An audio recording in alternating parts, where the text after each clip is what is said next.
है जो हमें विश्व वंदनीय बना देती है। असाधारण है। देखो, जानो और जुड़ो, उन शक्तियों से जुड़कर जीना सिखाया है, वही तो मेरा गुरु गोविंद कहलाया है। जिन शक्तियों के लिए वो अवतार लेता है, और अवतार के पीछे सिर्फ एक कारण परमात्मा ईश्वर का है, जो जीव जगत का आधार है, उसी के लिए परमात्मा ईश्वर का अवतार होता है। अवतार के पीछे कारण है। मेरा परमात्मा, मेरा ईश्वर बारंबार आता है। अवतार का कारण ये जीव जगत का आधार है, और उन आधार शक्तियों का वो परिचय कराता है, लीला करता है। मेरा ठाकुर, मेरा गोविंद लीला करता है, मेरा राम लीला करता है। प्रभु की लीला उन आधार शक्तियों का परिचय कराती है। प्रभु की मेरे लीला उन आधार शक्तियों के महत्व को बताती है। मेरे प्रभु की लीला उन आधार शक्तियों से जुड़कर जीना सिखाती है। मेरे प्रभु की लीला है जो मुझे आत्मनिर्भर बनाती है। ये प्रभु की लीला है, और हर युग सदी में प्रभु लीला करते हैं। कभी राम बनकर, कभी श्याम बनकर, कभी गुरु, कभी गोविंद के रूप में, कभी शंकर के रूप में वो परमात्मा ईश्वर हमारे बीच में आता है, और वो लीला करता है, लीला बोध कराती है। प्रभु की लीला मुझे जीना सिखाती है। प्रभु की लीला ने हर युग सदी में उन आधार शक्तियों का परिचय कराया, उन आधार शक्तियों के महत्व को बताया, और उन आधार शक्तियों से जुड़कर मुझे जीना सिखाया। वही मेरे राम कृष्ण की लीला है, वही मेरे प्रभु की लीला है। आता है मेरा गोविंद, आता है मेरा शंकर, आता है मेरा परमात्मा ईश्वर, और वो इन्हीं गांव नगर में, घर परिवार में ऐसे बैठता है, और इन्हीं गांव नगर में वो लीला करता है, और लीला करके उन्हीं आधार शक्तियों का वो परिचय कराता है। कौन सी शक्तियां हैं वो जिसके लिए परमात्मा अवतार लेता है? कौन सी शक्तियां हैं जिनकी निकटता में वो लीला करता है? और वो कौन सी शक्तियां हैं जिन्होंने हमें विश्व वंदनीय बना दिया? और वो कौन सी शक्तियां हैं जो हमारे हाथों से विश्व का संचालन करा देती हैं? वो कौन सी शक्तियां हैं जो हमारी सुरक्षा, हमारी व्यवस्था में युग साक्षी है? हमारी सुरक्षा, हमारी व्यवस्था और भय मुक्त जीवन हमें प्रदान करती हैं। वो कौन सी शक्तियां हैं जिसके लिए हमारा परमात्मा ईश्वर बारंबार हमारे बीच में आता है? देखो, शक्तियां प्रत्यक्ष है, और यही दुनिया का वो भारत है, यही देश है, और यही वो गांव नगर है जिन्होंने उन शक्तियों को प्रत्यक्ष पाया है। देख, गंगा है हमारे पास, देख यमुना है हमारे पास, देखो कावेरी को, देखो गोदावरी को, और देखो नर्मदा को। ये शक्तियां हमें प्राप्त हैं। दुनिया के लिए ये नदियां हैं, हमारे लिए प्रत्यक्ष वो शक्तियां हैं जो हमारे गांव नगर को भय मुक्त जीवन प्रदान करती है। ये वही शक्तियां हैं। दुनिया के लिए नदी है, गंगा है, नर्मदा है, हमारे लिए प्रत्यक्ष वो शक्ति है। हमारे लिए नदी नहीं, हमारे लिए साक्षात भगवती है। ये हमारी सनातनी संस्कृति है, ये हमारी मान्यता है जो दुनिया में हमें एक अलग पहचान देती है कि देखो, ये नदियों को शक्ति के रूप में और नदियों को मां के रूप में पूजते हैं। ये भारत है, ये हमारी संस्कृति है, ये हमारे जीने का ढंग है। हम नदी नहीं, दुनिया नदी देख रही है, हम तो नदी के रूप में साक्षात भगवती को देख रहे हैं। हम तो साक्षात शक्ति को देख रहे हैं। हमें शक्ति प्राप्त है नर्मदा के रूप में। ये वही शक्ति है जो एक तरफ भयमुक्त जीवन प्रदान करती है, और ये वही शक्ति है जिसने हमारे गांव नगर को तीर्थ बनाती है, गांव नगर को तीर्थ बना दिया। ये वही शक्ति है जिसने घर द्वार में गुरु गोविंद और शंकर को, देवता को खड़ा कर दिया, ये वही शक्ति है, ये वही शक्ति है जो हमारे हाथों से विश्व का संचालन कराती है। ये वही शक्तियां हैं, विश्व वंदनी बनाती हैं। ये वही शक्तियां हैं जिनके द्वार पर हर युग सदी में गुरु गोविंद, मेरा परमात्मा, मेरा ईश्वर लीला करता है और इन आधार शक्तियों का परिचय कराता है, इन आधार शक्तियों से जुड़कर जीना सिखाता है। ये वही शक्ति के द्वार पर मुझे परमात्मा और ईश्वर मुझे बारंबार मिलता है। ये वही शक्तियां हैं। शक्ति हमें और भी प्राप्त है, गौ के रूप में भी हमें शक्ति प्राप्त है। दुनिया के लिए वो पशु है, वो जानवर है, हमारे लिए वो प्रत्यक्ष शक्ति है, हमारा भगवती है, हमारी माँ है। हम गौ को माँ के रूप में, गांव बना ही गौओं से है और गोविंद ने बता दिया, गौओं के संग रहकर उसने बता दिया और गांव को गौओं से जोड़ दिया और गौ की महत्व और गौ की महिमा को बता दिया। सुरक्षा और व्यवस्था और प्रसन्नता और संपन्नता का आधार उस गौ माता को बता दिया। गौ हमारे पास में है, असाधारण शक्ति है। गंगा हमारे पास में है, नर्मदा हमारे पास में है, गोदावरी हमारे पास में है, यमुना हमारे पास में है, कावेरी हमारे पास में है। प्रत्यक्ष शक्तियां हैं और हमारी ही संस्कृति है कि सारी दुनिया में हम ही हैं जो इस धरती को, माटी को मां के रूप में हम पूजते हैं। ये धरती, ये माटी के रूप में भी हमें मां मिली और ये वो माटी है जो सारे जगत से निराली है। सारी दुनिया में तुम घूम लेना, इस माटी का कोई विकल्प नहीं जो तुम्हारे गांव नगर की माटी है। ये देवधरा, ये माटी वो है जो विपरीत परिस्थितियों में विश्व का पालन पोषण करती है। ये वो माटी है। हम तो माटी को मां के रूप में हम पूजते हैं, हम धरती को मां कहते हैं। ये हमारी संस्कृति है और अवतार के पीछे भी हर युग सदी में कारण यही है, यही आधार शक्ति है जीव जगत का।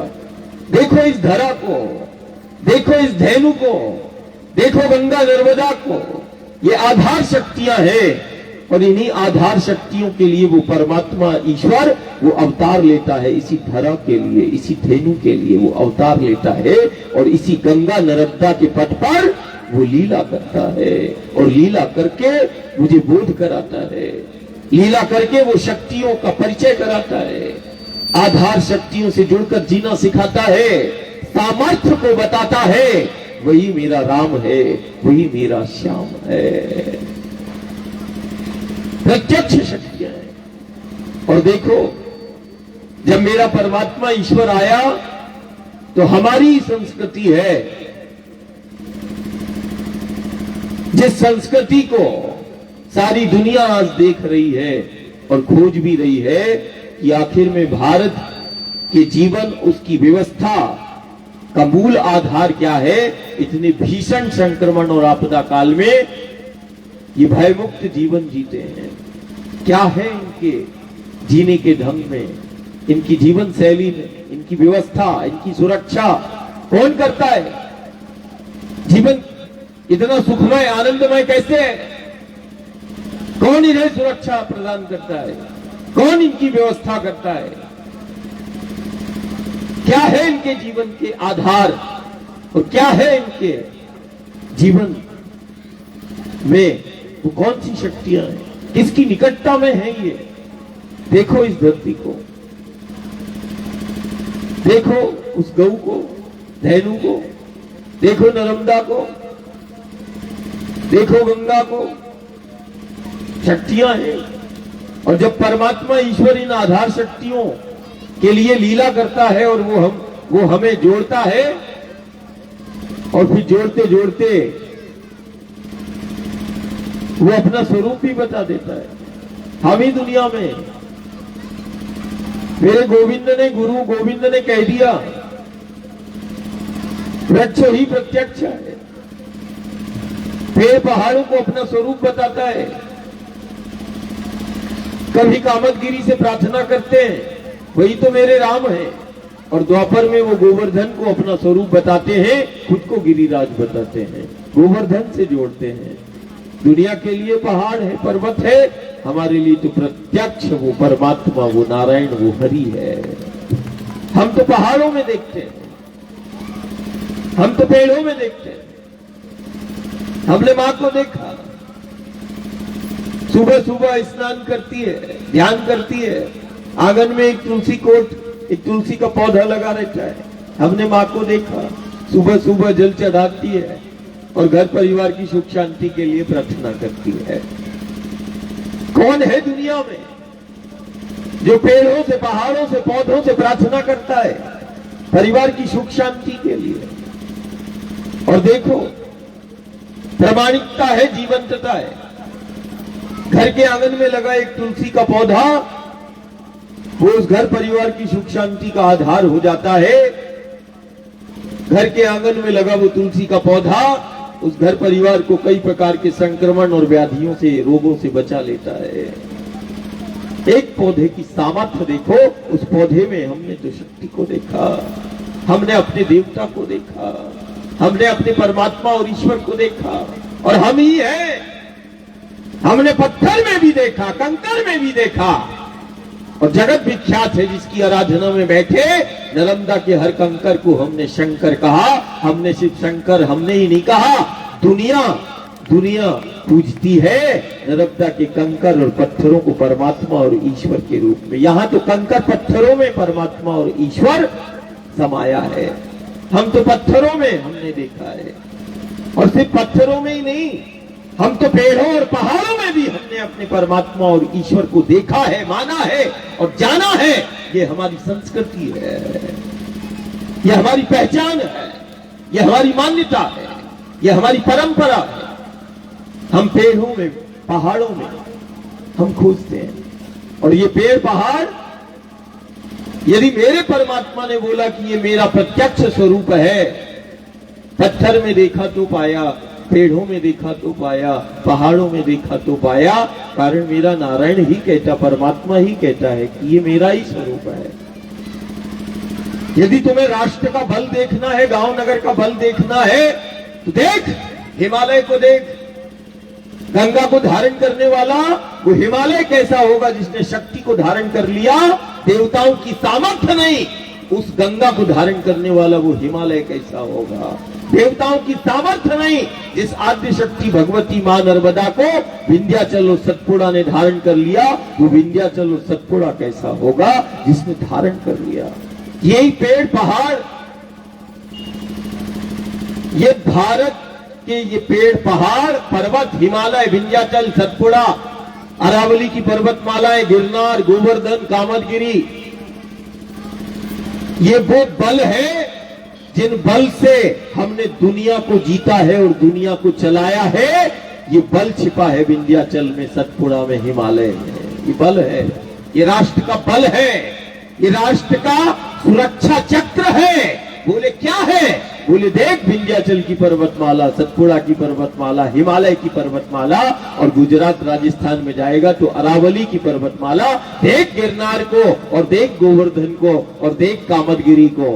देख, आज देवी बैठी, तुम नीचे बैठो, बैठ जाओ, यहीं बैठो, जहां जगह मिलती वहीं बैठो। देखो इनको, विंध्याचल है हमारे पास, सतपुड़ा है हमारे पास, अरावली की पर्वतमालाएं हैं हमारे पास। ये पहाड़ नहीं, ये राष्ट्र का सुरक्षा चक्र है। और हम थोड़ी देर के लिए उत्तर से हिमालय की पर्वतमालाओं को अलग कर दो, मध्य से विंध्याचल सतपुड़ा को अलग कर दो, गुजरात राजस्थान से अरावली की पर्वतमालाओं को अलग कर दो, और दक्षिण भारत से वो पश्चिमी की पर्वतमालाओं को अलग कर दो, तो जैसे द्वारका सागर में जलमग्न हो गई, वैसे ये देश पूरा सागर में समाहित हो जाएगा। सुरक्षा है वो, कवच है। ये क्या है? कवच है। और इन इन्हीं पर्वतमालाओं ने, इन्हीं पेड़ों ने उन शक्तियों को धारण किया है। हमारी ये संस्कृति है, हम ऐसे ही नहीं पेड़ पहाड़ों को पूज रहे हैं, लेकिन प्रतीक नुमा नहीं पूजना। आज प्रतीक नुमा हम पूजन कर लेते गोवर्धन का। देखो कोई तो बात होगी, खुद को गिरिराज बता दिया। कोई तो बात होगी, प्रभु की लीला महलों में नहीं हुई, वनों में हुई, पर्वतमालाओं में हुई, इन्हीं शक्तियों के द्वार पर हुई। कोई तो बात होगी। लीला वो महल में भी कर सकता है, सुख साधन और संपदाओं में भी रहकर वो लीला कर सकता है, लेकिन लीला वो उसने कहाँ की? अभ्यारण्यों में, वनों में, गंगा नर्मदा के पथों पर, यमुना के पथ पर, पहाड़ों में, जंगलों में, वनों में लीला करता है। और वन में रहकर उसकी समर्थता को बताता है, और वन में रहकर खुद को वनवासी बता दिया, वही तो मेरे राम है। वन में रहकर बने हैं राम, और मर्यादा पुरुषोत्तम कहलाए हैं राम, वो है मेरे राम। यदि देखना है इस राष्ट्र का चरित्र और हमारा बल देखना है, तो देखो राम के चरित्र को। ये राष्ट्र का चरित्र है, जिस चरित्र पर आज सारी दुनिया नजर किए हुए है। ये प्रभु का चरित्र है, और प्रभु का चरित्र जोड़ता है इन्हीं आधार शक्तियों से। देखो वन में रहते हैं, वन में रहकर जिया है राम, और वन में रहकर बने हैं राम, और वन में रहकर बने हैं राम, और मर्यादा पुरुषोत्तम कहलाए हैं राम। वन में रहकर खुद को वनवासी बता दिया, और वन में रहकर मुझे जीना सिखा दिया, वही तो है राम। कामदगिरी से प्रार्थना करते, वही तो है मेरे राम। और गंगा और सरयू नर्मदा का मान करते, वही तो है मेरे राम। अयोध्या की माटी का मान करते हैं, वही तो है मेरे राम। और द्वापर में वही आते हैं, तो माखन खाते खाते यमुना के तट की मिट्टी को खाते हैं, और मिट्टी को खाकर यशोदा को निमित्त बनाते हैं, और सारे जगत को बताते हैं, मुख में माटी को रख लिया मेरे श्याम ने, और माटी के एक एक कण में छिपे उस ब्रह्मांड को बताया मेरे श्याम ने, और मुख में माटी को रखकर माटी के एक एक कण की जीवंतता को बताया है मेरे श्याम ने। मुख में माटी को रखकर माटी की महिमा, माटी के महत्व को बताता है। माटी हमारा अस्तित्व है, ये सारे जगत को बताता है। ये कृष्ण चरित्र है। ये क्या है? माटी से प्रेम करता, माटी का मान करता, माटी के एक एक कण में छिपी उस ब्रह्मांड की समर्थता को बताया, माटी के एक एक कण में छिपे उस ब्रह्मांड को दिखाया, और माटी से जुड़कर जीना सिखाया। माटी हमारा अस्तित्व है, ये सारे जगत को बताया। ये हमारी संस्कृति है। हम माटी का मान करते हैं, माटी से जुड़ के जीने की बात करते हैं। आज जाति हमारी अलग हो सकती है, लेकिन माटी हमारी एक है। हम माटी से एक हैं, अखंड है। कोई जाति, कोई भेद नहीं, कोई पंथ नहीं। देख इस माटी को, जब माटी को देखेगा तो हम सब एक हैं।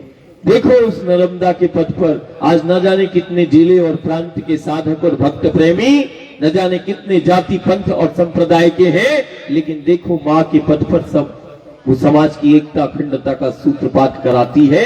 देखो ये साधना, देखो माँ ने सबको मिला दिया। देखो गंगा को, देखो नर्मदा को,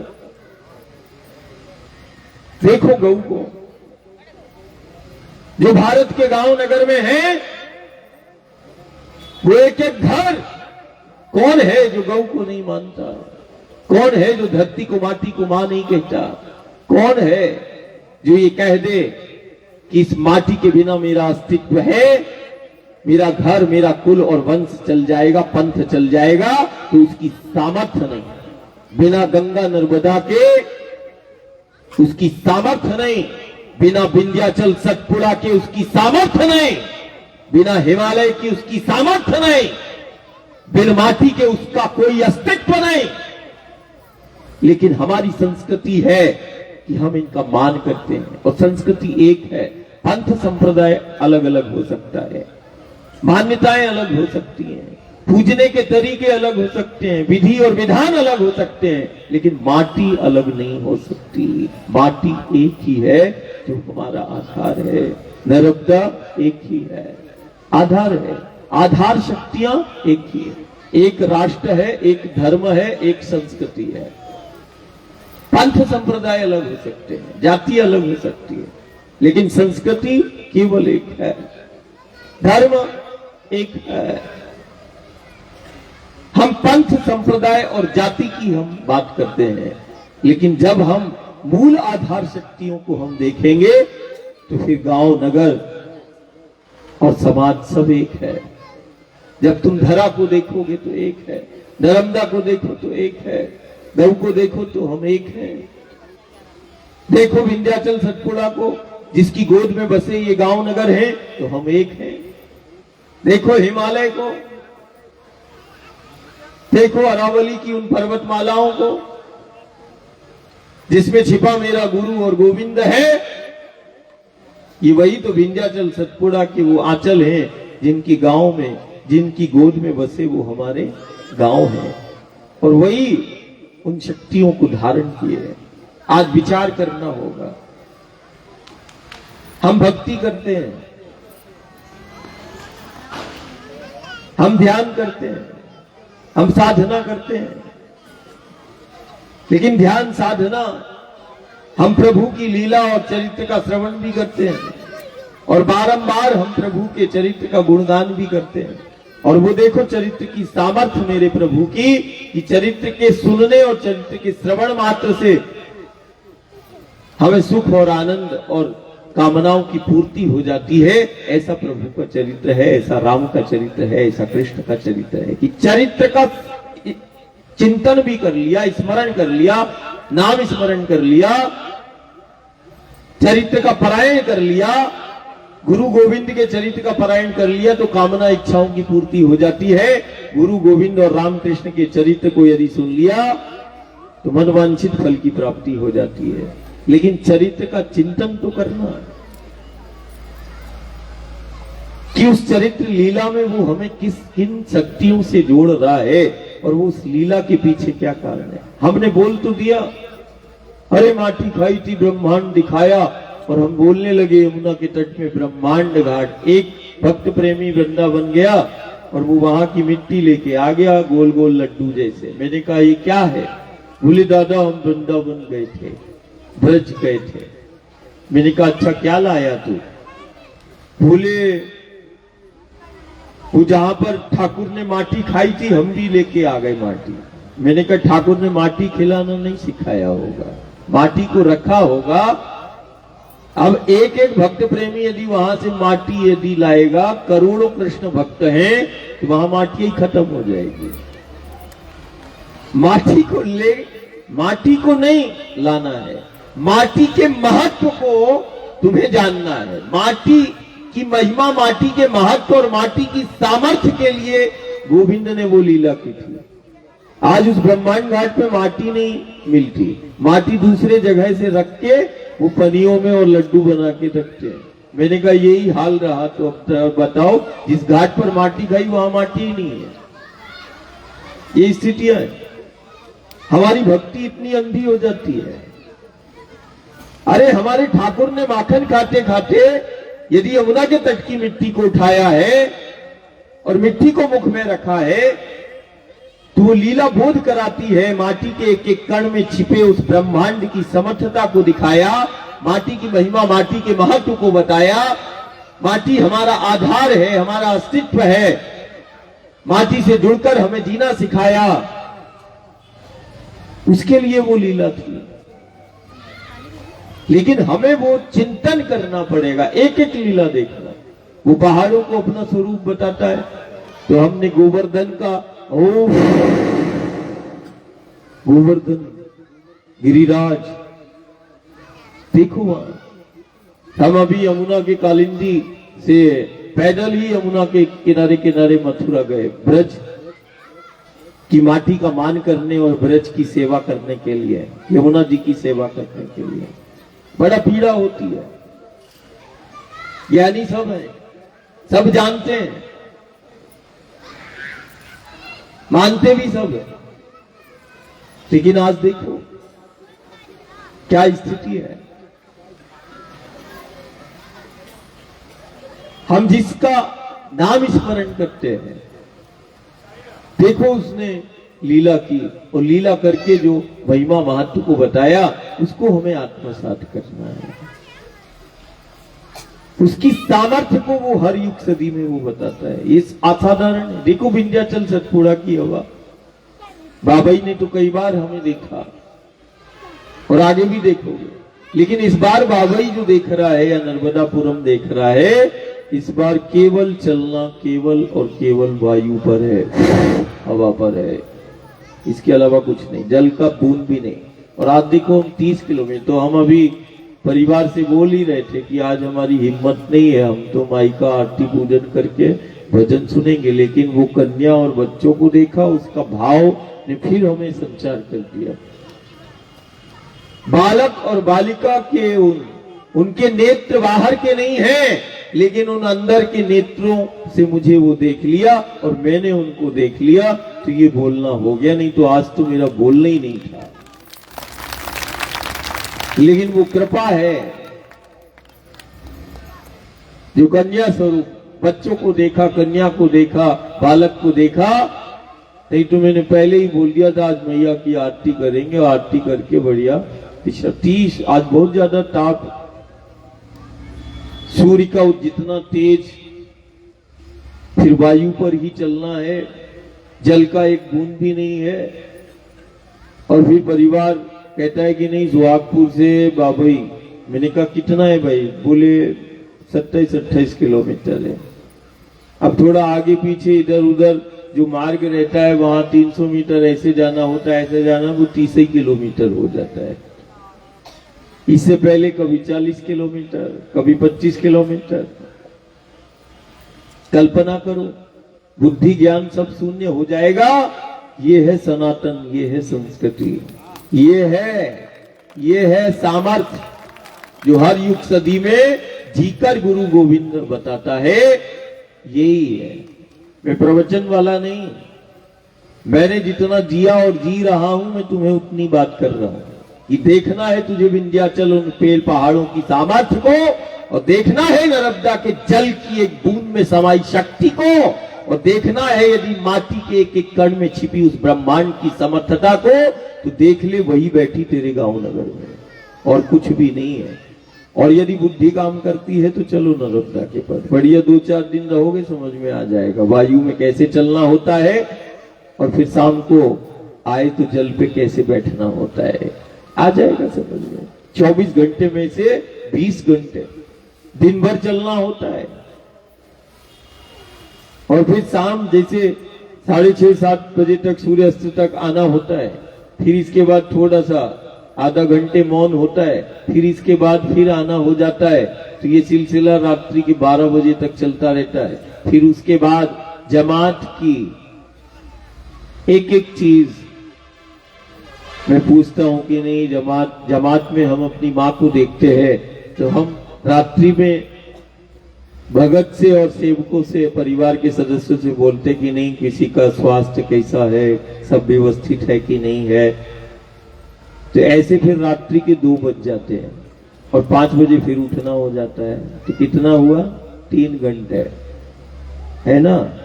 तो 21 घंटे हम ऐसे ही रहते हैं, और अकेले नहीं रहते। दिन में गांव नगर के साथ और परिक्रमा वासियों के साथ रहते हैं, 500-1000 के साथ भी रहते हैं, और रात में फिर हम जमात के साथ रहते हैं। हम 24 घंटे अकेले नहीं रहते। बंद कमरे में भी यदि लगा है तो उसमें भी 4 बैठे रहते हैं और सोते रहते हैं, अकेले नहीं रहते हैं। 24 घंटे खुली किताब है। अब 21 घंटे तो ऐसे ही हो जाता है, अभी 11-12 ऐसे ही बचेगा। फिर इसके बाद जमात की व्यवस्था या उसमें किसी प्रकार का जमात को कोई तकलीफ ना हो, तो फिर परिवार के सदस्यों से संवाद होता है। फिर 1:30-2 ऐसे बज जाता है, और फिर 6 बजे फिर सूर्योदय काल पर फिर तैयार होना। फिर चलना होता है। देखो ये माँ है, देखो ये शक्ति है, देखो ये हमारे जीने का ढंग है, देखो ये हमारा सनातन है, हमारा धर्म है, जो हर एक जीव से प्रेम करना सिखाता है, हर एक का मान करता है। यही संस्कृति है, यही हमारे जीवन की शैली है, जो सारी दुनिया आज देख रही है और धीरे धीरे सिर्फ देख ही नहीं रही, इस संस्कृति को अपना रही है, इस जीवन शैली को अपना रही है। उसमें विडंबना ये हो रही है कि गांव नगर छोड़ रहे हैं और दुनिया इस संस्कृति को अपना रही है और हम उसको छोड़ रहे हैं। ये संघर्ष चल रहा है। आज हम बच्चों के साथ बैठे थे सेमरी चंद में, तो मैंने बच्चों से बोला कि नहीं भूलने का, यदि तुम्हें याद नहीं होता है, तो मैं बच्चों को बोल रहा था, मैंने कहा सुबह टाइम उठ के अपनी माटी का, अपन तो माँ कहते हैं, मातृभूमि को प्रणाम करते, भूमि का स्पर्श करते रहते, बढ़िया उठते साथ अपनी माटी का, अपनी मातृभूमि का स्पर्श करना। जो बच्चा माटी का स्पर्श कर ले सुबह टाइम, उसको प्रणाम कर ले, उसकी स्मरण शक्ति अपने आप बढ़ जाएगी। बच्चे बैठे हो तो ध्यान देना, और बड़े भी करें, उठते साथ अपनी मातृभूमि को नमन करें, माटी का स्पर्श करें। घर द्वार में गांव में गौए हैं तो उसका स्पर्श कर लो, और नर्मदा का तट है तो माई का दर्शन कर लो। हर एक संक्रमण और आपदा का अचूक रामबाण है, अचूक है, करके देख लो। ये हमारे जीने का ढंग है। हम तो सूर्य को और चंद्र को भी हम तो नमस्कार करते हैं, और सूर्य और चंद्र को भी प्रणाम करते हैं। और यहां तक कि जिन ग्रहों को हमने देखा नहीं, मंगल गुरु शनि, हम तो उनका भी ध्यान और पूजन कर लेते हैं। प्रकृति भाव प्रधान है, हम तो ग्रह का भी पूजन करते हैं। क्यों? कारण ग्रहों का संबंध भी हमारे जीवन से है। हमारे जीवन का संबंध इनसे बहुत गहरा है, और जो हमारी सुरक्षा व्यवस्था और आधार शक्तियां हैं, हम उनका वंदन करते हैं, हम उनका मान करते हैं। हम तो एक मूक जीव प्राणी का भी मान करते हैं। हमें दिख रहा है कि आसन के पास स्वान बैठा, कुत्ता बैठा है, हम तो कुत्ता में भी वो भैरव का ध्यान कर लेते हैं, और भैरव का वाहक हम इसी कुत्ता को है कि जहां शक्ति होगी वहां भैरव होगा। शक्ति के साथ दो चलते हैं, एक दादा एक भैरव, ये बिल्कुल प्रत्यक्ष है। जहां शक्ति जानो वहां दो जरूर मिल जाएंगे, और कलयुग में बिल्कुल सिद्ध है। भैरव और दादा और बाबा, ये कलयुग में सिद्ध है। चाहे खाटू श्याम वाला हो, वो भी बाबा है, सिद्धों का सिद्ध है। जहां शक्ति होगी वहां इसको देखोगे, गौ को देखो, और गौ तो वहां तो गुरु और गोविंद है ही। ये शक्ति की प्रामाणिकता है। इसको ऐसे बिठालते नहीं है, इसको सिखाया नहीं है, ये ट्रेनिंग में नहीं है कि कोई ट्रेनिंग कैंप से लाया गया है, नहीं नहीं। ये तो नर्मदा के पथ पे ऐसे ही है। अब एक नहीं, इसका भी पूरा कुटुंब कबीला हो गया। अब देवरा भी आ गया। ये देवरा किधर है रे? वो देवभरा गांव से वो भी पीछे पीछे आ गया, तो उसको भी ले लिया।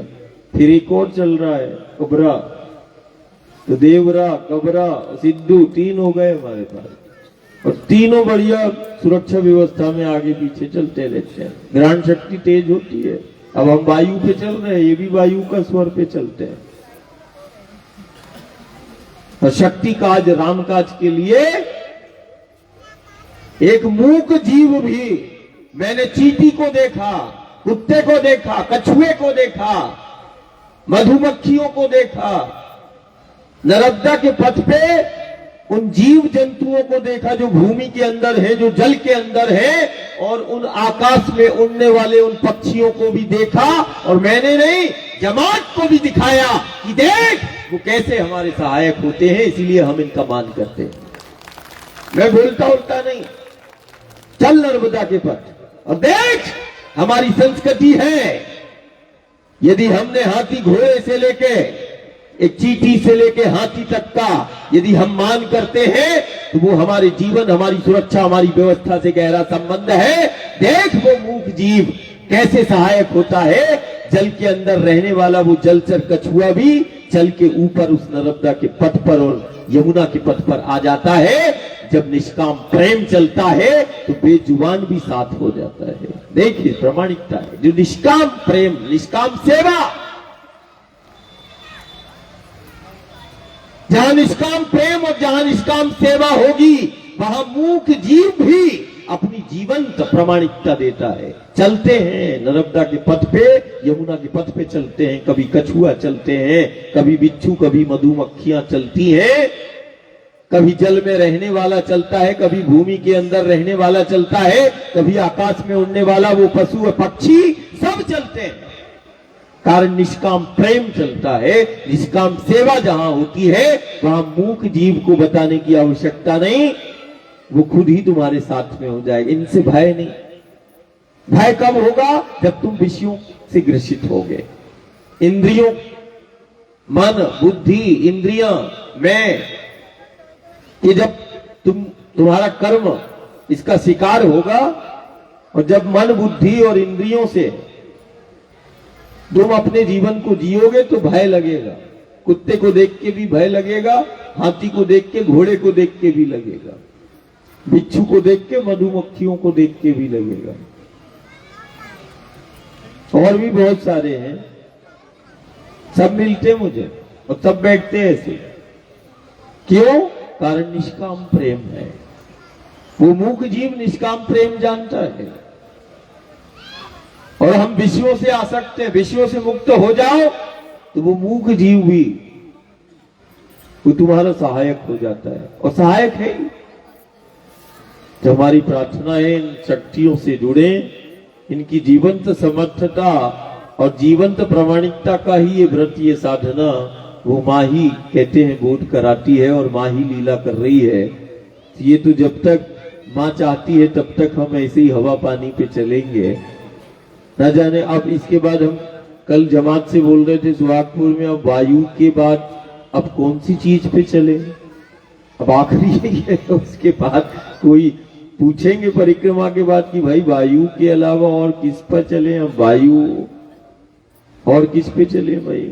अब कैसे जिए, कैसे बताएं गांव नगर को? तो हम माँ से भी प्रार्थना कर रहे थे, माँ जल पर भी चला दिया तूने, वायु पर भी चला रही है, अब बचा क्या है? वो भी बता दे तो वो भी वैसा चल रही है ना? प्रामाणिकता है, प्रवचन नहीं है। ये वो पथ है माई का और वो शक्ति है जहां चलना साधना कहलाती है। और हम रोज गांव नगर से बोलते हैं, चलो तुम्हें अवसर आया, तुम भी 4 कदम चलो नर्मदा के पथ। 4 कदम चलने से 4 धाम का फल मिलता है। और जहां चलने से अयोध्या, मथुरा और काशी वाला मिलता है वो नर्मदा का पथ कहलाता है। अयोध्या, मथुरा, काशी नहीं जाना पड़ेगा।